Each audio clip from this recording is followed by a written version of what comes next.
So Dr. Claud Anderson, he created the Harvest Institute. It's a think tank. It's located in Washington, D.C.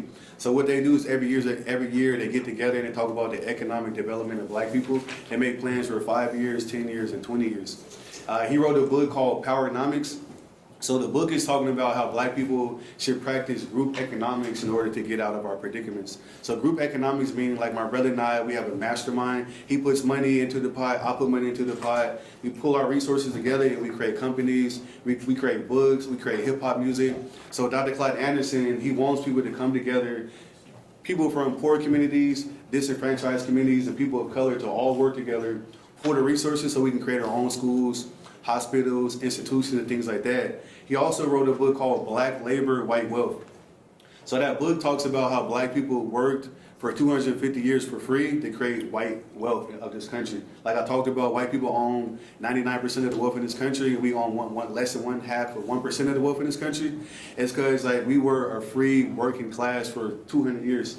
So imagine if you went to work today for 40 hours a week and you didn't get paid, and then your kids worked and they didn't get paid, and their kids worked and they didn't get paid, but the money was going to someone else. So you see why they're rich and we're poor, because we work for free, and white people were the manager class and we were the worker class. And so we were in the fields picking cotton and we got no money.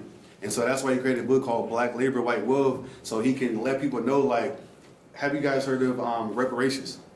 Yep. All right, so reparations, when black people got out of slavery in 1865, the federal government promised every black person 40 acres and a mule. And that would have gave us an economic leg up in the country so we can be at the same level as white people.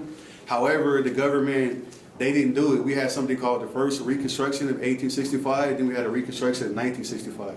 In 1865, we were supposed to receive 40 acres and a mule so we can have some economic stability. And since we didn't receive those 40 acres and a mule, we're so behind economically in terms of like we don't own much property, we don't own much businesses, we don't own the economy, and we don't own any institutions. And it's because like when we got out of slavery, they just let us go, here you go.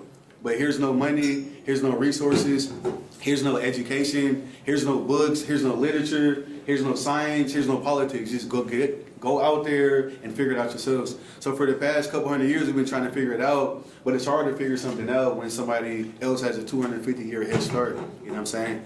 And then during slavery, they stripped us of our names. Like my last name is Williams. Williams is a European last name. My name would be like Muhammad or something if my name didn't get stripped from me during slavery. You know what I'm saying? So it'd be like, you know, Jackson, Williams, those are all the last names of the slave masters. So when black people were slaves, we went to a plantation. It could have been the Williams plantation. So my last name is Williams so they could show ownership. So that's where our last names came from.